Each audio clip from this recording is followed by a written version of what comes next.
In Chapter 1, Section 1, we will be looking at the principles of our U.S. government. We define our government as the institution through which a society makes and enforces its public policies. And when we talk about public policies, we're talking about everything a government decides to do. That can be anything from policies that they make to taxes, healthcare, welfare, disability acts, the economy, choices it makes about the economy, any decisions that the government decides, that is considered public policy. Now, when you talk about a society or a nation, you're talking about a community bound together by common interests and standards. And those people are generally bound together by the ideas that they support the government, and generally those people are going to have the same ideas about what that government is going to provide. So if they are going to provide, for instance, like our government provides the basic freedoms that we are privileged to have. So our freedom of religion, our freedom of press, our freedom of speech, those types of things, we all agree about those basic beliefs. So we are a society or a nation that is bound together by those common interests and standards. Now, as far as people who live within that society, you have citizens. Those citizens are people who owe loyalty to the government and in return receive protection, public services, rights, and responsibilities in exchange. Now, the rights and responsibilities, the responsibilities that we have are to pay taxes and to vote. And then the rights that we are given are those given to us by the Constitution. Now, we talked about earlier in the year that we have two types of citizens. You have native citizens that are born here in America, and then you have your naturalized citizens, which are those that became citizens through a process. And through that process, they take a test, they take classes, they pass that test, and then they take a pledge to America to be good citizens. Now, the first student of government was Aristotle, and Aristotle was the first person to actually study what we know as the polis, or the state or nation state. And as he started studying this, he basically discovered that these were people who lived in a defined territory, and that within this defined territory, these people would organize and basically needed some type of organized system to govern them. And now we see this as a state that has a government, and without that government, obviously we would have chaos. So we define a state now as a body of people living in a defined territory, organized under a government, and that government has the power to make and enforce laws without the consent of a higher authority.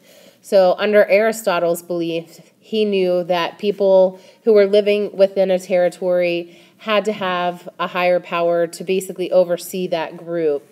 And he did not obviously know how far that would go, but he began to study the polis and everything that existed around it. So he really was the first student of government to begin to look at that and see what all existed around that. Now, when we look at the state, there are 4 essential things that must be present for a state to exist. You have to have population, so it must consist of people. Now, states where the population shares a general political and social consensus, which is an agreement about basic beliefs, will generally have the most stable governments. So where people agree the most is where you're going to have the most stable outcomes. We see that in the United States. We believe in our education, our freedoms. Again, I've discussed that. Territory is also a very important part of the features of state. Obviously, you must have land in order to have a state. Now, that land may increase or decrease, and that can be because of wars, that can be because of negotiations or purchases, but you must have land in order to have a state. Now, sovereignty is also important. People must be able to determine their own form of government. The state would need to have supreme and absolute authority, which means, they'll be able to have the power to make laws and shape foreign policy and determine their course of action. And that in turn means that they can provide social order, public services, and enforce decisions. And the last feature of state is government. And with the government, the people are able to choose it and its functions within a state. But you must have all four of these things. So population, territory, sovereignty, and a government are the four things that make up the features of state. Now we look at the beginning of states, and we have different theories on how they began. Your first theory is what we know as the force theory, and this is the theory that a person or group forced control over an area and people. And basically this says that people in one area were required to obey authority of either one group or person. Some people believe that basically you had a smaller group or a person that led a small group, and these people came in and basically took control of areas and were basically the force of that area. Then you have your evolutionary theory that states that the states originated within the family. Basically, it says that the head of the family was the matriarch, and they are the ones that controlled it, and that there would be hundreds within that extended family. Then you have your divine right theory. And the divine right theory basically says that the right to rule was given by a higher power. And that higher power could be God or somebody who was the chosen one. And we see that with the Egyptians, the Chinese, the Aztecs, the monarchs. So this has been used throughout history in different civilizations. And then lastly, we see the social contract theory. And this was a theory that was theorized on by numerous individuals throughout our history. And basically, the social contract theory says that the need to give the state as much power as necessary to promote the well-being of all was necessary. And this started with the writings of John Locke, Thomas Hobbes, and Jean-Jacques Rousseau. First, we'll look at Thomas Hobbes, who was the first to theorize on the social contract theory. Basically, he said that in a state of nature, no government existed, and that without an authority to protect people from one another, life was nasty, brutish, and short. And he felt that by contract, people surrendered to the state the power needed to maintain order, and the state in turn would agree to protect citizens. And he believed that no matter what, people did not have the right to break this agreement.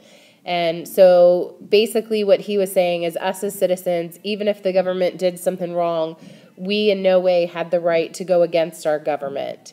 So again, Thomas Hobbes was the first person to theorize on this social contract. Then we have John Locke, who comes along and says, okay, I'm going to take Thomas Hobbes' theory, I'm going to take it one step further, and I'm going to say that people have natural rights. And I'm going to basically say that we are naturally endowed with the right to life, liberty, and property, and we have the right to preserve our own rights, and that if the government fails to protect those rights, that we have the right to break that contract. And this is what we use when we decide to break from the British rule and when we revolt from King George III, which we'll talk about when we get into chapter 2 and all that kind of stuff. But John Locke's theories are really what proved to be super important when we get into the Declaration of Independence and all this kind of stuff, basically using those natural rights that we were given and speaking up against the social contract theory and how we do have those natural rights and how we can break them. So as far as the purpose of governments, the main purposes are to maintain social order, provide public services, provide common defense and national security, and provide and care for economic decisions. And this is not just the United States government, although these are things that are written into our Constitution, but generally when you look at other governments, these are things that you're going to see. In carrying out these tasks, governments will make decisions that are binding on all citizens. Now, they do have the authority to require all individuals to obey these decisions, and they have the power to punish them if they do not. This is what is known as the government being authoritative. And basically that's saying that the decisions of government can be enforced upon all of society. Now, I talked about the four main things that governments are made to do: maintaining social order, providing public service, providing common defense and national security, and providing and caring for economic systems. As far as maintaining social order, the main idea is that governments will maintain social order for those who cannot live within groups without conflict. They will also control and contain conflict by placing limits on what individuals are permitted to do and what they're not permitted to do. They will resolve conflicts among group members and maintain order. They will lay out what things wouldn't voluntarily be done, so requiring citizens to do things such as paying taxes, serving in the army, those types of things, setting up a court system. Basically, effective governments allows citizens to plan their future, get educated, and live orderly lives.